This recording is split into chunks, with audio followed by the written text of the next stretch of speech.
1 cup അരിപ്പൊടി എടുത്തിട്ടുണ്ട്. 1/4 cup കടലമാവ്, 1/4 കപ്പ് പൊട്ടുകടല. ഇത് മിക്സിയിലിട്ടൊന്ന് പൊടിച്ചെടുക്കണം. Butter 1 table spoon.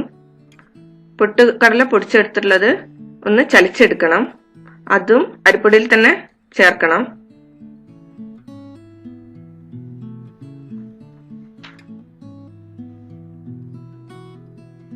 ഇതിലേക്ക് കടലമാവ്, കായപ്പൊടി, 1/2 ടീസ്പൂൺ ജീരകം, പാകത്തിന് ഉപ്പ്, എടുത്തു വെച്ചിട്ടുള്ള ബട്ടർ, ഇതെല്ലാം ചേർത്ത് ഒന്ന് മിക്സ് ചെയ്യാം.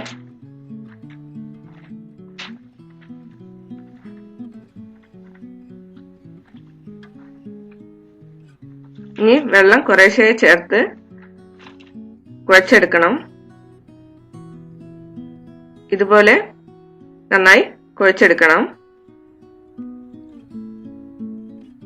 ഇനി ഇടിയപ്പക്കുഴലിൽ മുറുക്കിന്റെ അച്ചിട്ട് മാവ് നിറച്ചിട്ട് ചൂടായ എണ്ണയിലേക്ക് പിഴിഞ്ഞെടുക്കാം.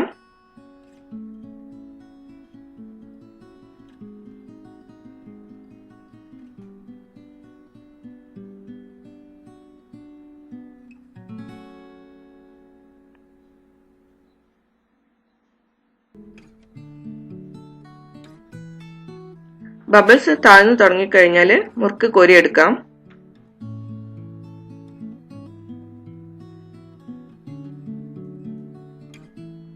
ഇപ്പോൾ ബബിൾസ് എല്ലാം താഴ്ന്നു വന്നിട്ടുണ്ട്. ഇനി ഇത് കോരിയെടുക്കാം.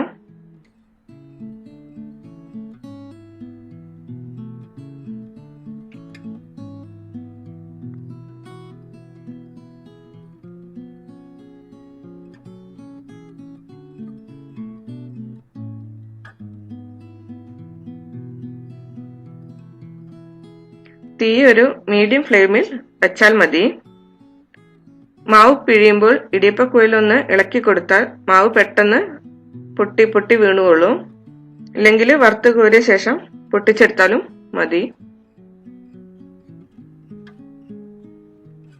ഇതുപോലെ ബാക്കിയുള്ള മാവും പിഴിഞ്ഞെടുക്കാം.